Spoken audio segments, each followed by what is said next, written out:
Pixel lab অ্যাপসটি open করার পর এখান থেকে আমাদের সাইজটিকে সিলেক্ট করে নিতে হবে। সাইজটিকে ইউটিউব থাম্বনেলের সাইজ সিলেক্ট করে নেওয়ার পর এখান থেকে টেক্সট লিখতে হবে।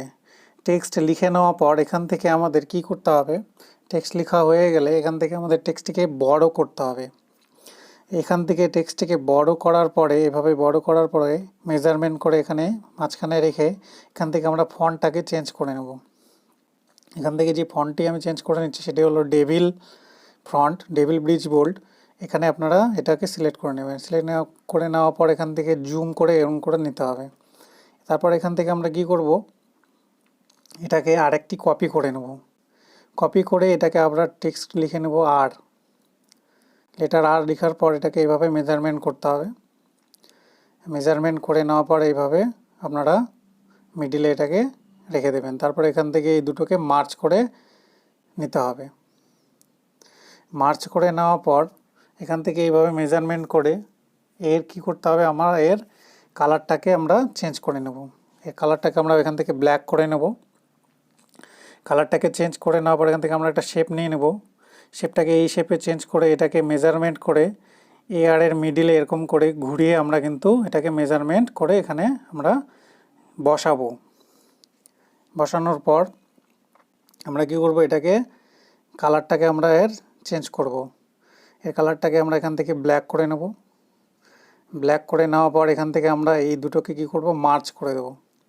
মার্চ করা হয়ে গেলে এখানে আমি কি করব, এটাকে মেজারমেন্ট করে এখান থেকে আমি কি করতে হবে, এটাকে আমরা আবার আরেকটি কপি আমাদের এখানে করে নিতে হবে। তো আমি এখান থেকে আরেকটি কপি আপনারা এইভাবে করে নেবেন।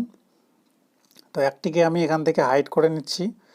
এবার একটিকে হাইড করে নেওয়ার পর এখান থেকে আবার একটি শেপ নিলাম। শেপের কালারটাকে আমরা এখান থেকে সাদায় রাখবো। এটাকে আমরা মেজারমেন্ট করব। এভাবে মেজারমেন্ট করে এটাকে ভালো করে এভাবে সাইজটাকে ভালো করে এখানে আমাদের কিন্তু ঠিক করে বসাতে হবে। বসানোর পর এই দুটোকে আমরা কি করব, মার্চ করে দেব। মার্চ করার পর এখান থেকে আমরা কি করব, এই সাদাটাকে রিমুভ করব। এর জন্য আমাদের কি করতে হবে, ইরেজ কালার অপশানে আসতে হবে। এসে এখান থেকে আমরা এই টলারেন্সটাকে একবারে 70 করে এটাকে আমরা ইরেজ করলাম। তারপর এটাকে আবার হাইড করে নিয়ে আরেকটি যেটা আমি কপি করেছিলাম সেটাকেও একইভাবে এখান থেকে আমরা শেপ নিয়ে কী করব, এটাকে মেজারমেন্ট করে সেটাকে আবার ইরেজ কালার করে আমরা এখান থেকে কিন্তু করতে হবে। তো এইভাবে মেজারমেন্ট করে আপনাকে এটা ঘুরিয়ে এদিক ওদিক ঘুরিয়ে আপনাকে এই কালারের মিডিলে এনে আপনাদের বসাতে হবে। বসানো হয়ে গেলে এটাকেও আবার কি করতে হবে, মার্চ করতে হবে। তো বসানো হয়ে গেছে, এখানে এবার মার্চ করব। এই দুটো অপশানকে ক্লিক করে নিয়ে এখান থেকে মার্চ করে দিলাম। তারপর এটাকেও আমরা কি করব, ইরেজ কালার করব। ইরেজ কালার অপশানে এসে এটাকে এনাবেল করে এখান থেকে টলারেন্স 70 করে আমরা কিন্তু এটাকে ইরেজ করে দিলাম। ইরেজ করার পর এবার দুটোকে আমরা আনহাইড করলাম। আনহাইড করার পর এটাকে আমরা সুন্দর করে মেজারমেন্ট করব। মিডিলে দুটোকে এক জায়গায় করব। এভাবে আপনারা ধরে ড্র্যাগ করে এভাবে কিন্তু অ্যাডজাস্ট করতে পারবেন। তো এইভাবে অ্যাডজাস্ট করতে হবে আমাদের সুন্দর করে। আপনারা খুব ভালো করে কিন্তু এখান থেকে অ্যাডজাস্ট করে নিতে হবে। তারপর অ্যাডজাস্ট করার পর এখান থেকে আমাদের আবার একটি শেপ নিতে হবে। শেপটিকে কি করতে হবে, এটাকে ব্ল্যাক কালারে আমরা চেঞ্জ করে নেব। চেঞ্জ করে নেওয়ার পর উপরের যে অপশানটা ছিল, যে উপরের পোর্শনটা, সেটাতে এভাবে দিয়ে আমাদের কী করতে হবে, উপরের অপশন এবং এই ব্ল্যাক কালারটিকে আমাদের কী করতে হবে, মার্চ করে নিতে হবে। তো এইভাবে আমি মার্চ করে নিচ্ছি, আপনারাও এইভাবে মার্চ করে নেবেন। মার্চ করে নেওয়ার পর আবার নিচের যে পার্টটি ছিল সেটাতেও একটি আমরা কী করব, এখান থেকে শেপ নেব। সেই শেপটাকে একইভাবে ব্ল্যাক কালারে চেঞ্জ করে আমরা কী করব, এখানে এই শেপটাকে ব্ল্যাক কালারে চেঞ্জ করে নিচেরটাকে এইভাবে ধরে ড্র্যাগ করে আগের মতো এইভাবে কিন্তু আমরা এটাকে করে দেবো। করে দেওয়ার পর এখান থেকে আবার আমরা মার্চ করে নেব। এখান থেকে দুটোকে মার্চ, নিচের পোর্শনটা এবং কালো যে শেপটা নিয়ে এটাকে মার্চ করে দেওয়ার পর এবার আমরা কি করব, এখান থেকে এটাকে আমরা একটিকে হাইড করে দেব। দেখবো যে কোনটিকে কালার দিতে হবে। এখান থেকে আমরা টেক্সচার কালার এখন আমরা সিলেক্ট করব। তো টেক্সচার অপশন এখান থেকে সিলেক্ট করার পর এখান থেকে আমরা টেক্সচার কালারটি এখান থেকে সিলেক্ট করে নেব। তো টেক্সচারের ইমেজ আপনারা ডেসক্রিপশন বক্সে পেয়ে যাবেন, আপনারা চাইলে এখান থেকে ডাউনলোড করে নিতে পারবেন। তো এইভাবে টেক্সচারটিকে আমি এইভাবে মেজারমেন্ট করে নিচ্ছি। তারপর ওকে বাটনে ক্লিক করে দেখুন হাফ পোর্শন লোগোর কিন্তু সেই কালারটি হয়ে গেছে। এবার পরের পোর্শনটিকে টেক্সচার দেওয়ার জন্য আবার একইভাবে আমরা এখান থেকে টেক্সচার কালারটি নিয়ে নিচ্ছি, গোল্ডেন কালার এখান থেকে আমরা নিয়ে নেব। তো গোল্ডেন কালারটি এখান থেকে আমরা আপনারা কিন্তু এখান থেকে ডাউনলোডও করতে পারেন। তো এখান থেকে গোল্ডেন কালার এভাবে কিন্তু নিয়ে নিতে হবে। নিয়ে নেওয়ার পর এভাবে ওকে বাটনে ক্লিক করে কিন্তু নিচের পোর্শনটাকে আমরা এরকম টেক্সচার কালার করে নেব। এবার করে নেওয়ার পর যখন এই দুটো কালার হয়ে গেল, তখন আমাদের এখান থেকে কী করতে হবে, এখান থেকে আমাদের কিন্তু এই দুটোকে আবার মার্চ করে দিতে হবে। মার্চ করে একটি লোগোতে পরিণত করতে হবে। তো এখান থেকে আমাদের মার্চ করার জন্য এখান থেকে আমরা আগে কালারটাকে মেজারমেন্ট করে নিচ্ছি, তারপরে মার্চ করে নেব। তো এইভাবে কালারটাকে মেজারমেন্ট করে নিচ্ছি টেক্সচার কালারে এসে উপর পার্সনটাকে। ঠিক আছে, এবার আপনারা এইভাবে কিন্তু মার্চ করে নিতে পারবেন। তো এখান থেকে এটাকেও আমরা নিচের গোল্ডেন কালারটাকে এরকম করে স্কেলটাকে আপনারা চাইলে কমা বাড়া করে এরকম কিন্তু মার্চ করে নিতে পারবেন।